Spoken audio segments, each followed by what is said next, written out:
Kako krepimo in ohranjamo imunski sistem? Ena od možnosti je tudi z registriranim zdravilom iz ameriškega slamnika.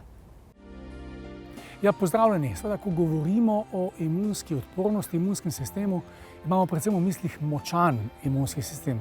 Ampak kaj je to močan imunski sistem? Vsak si predstavlja to po svoje, predvsem pa seveda tako, da sami uspemo preboleti neko značilno sezonsko virusno okužbo dihal s čim manj posledicam. In načeloma pod močan imunski sistem imamo najprej v mislih imunski sistem, ki je primerno odziven.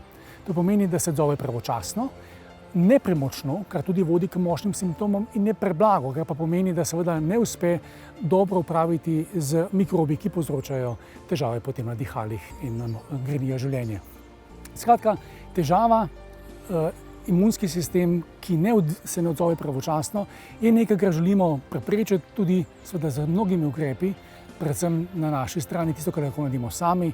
To pa pomeni predvsem primerno spanje, neka spalna higiena, da spimo dovolj časa, da ni toliko stresa prisotnega, kajti kronični stres, povečanje stresnih hormonov znatno vpliva na odzivnost imunskih celic.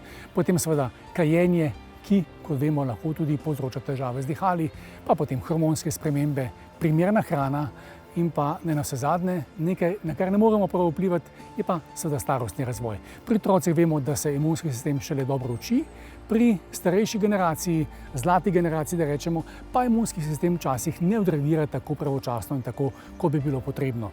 In tukaj seveda si lahko pomagamo veliko tudi sami z učinkovitim zdravilom, kjer je bil v ospredju predvsem švicarski naturopat Alfred Vogel, ameriški slamnik, kot osnovno rastlino, ki nam pomaga pri izboljšanju imunskega odziva. Zato je pred več kot 60 leti razvil zdravilo Echinafors. Echinafors je posebno zdravilo, tudi uradno zdravilo, pri nas je registrirano pri Javni agenciji za zdravila in medicinske pripomočke. Je pa zdravilo, ki vsebuje prav posebno kombinacijo, in sicer tinkturo iz korenin ameriškega slamnika in pa celoten nadzemni del rastline, ustrezno farmacevtsko pripravljeno, standardizirano in pripravljeno tako, da je v obliki, ki dokazano deluje, učinkuje in podpre ustrezen imunski odziv. Tako vemo, da pri jemanju Echinaforsa preventivno okrepimo imunski odziv na virusno okužbo dihal, zato obstaja veliko kliničnih raziskav.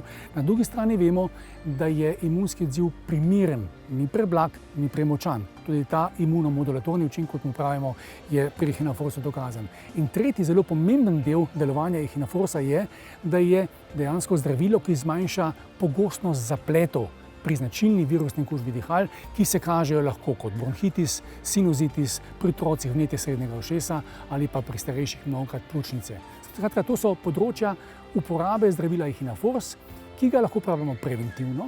Takrat govorimo o dolgoročni preventivi do 8 tednov in če je okužba več v tem času, lahko po nekaj-dnevni prekinitvi tako terapijo ponovimo, ali pa, ko se nas okužba že loteva. Takrat jemljemo Echinafors v povečanem akutnem odmerku vsaj 5 dni in nato še 10 dni z manjšim odmerkom, da se taka okužba ne ponovi ali ne zaplete, kot sem že uvodoma povedal.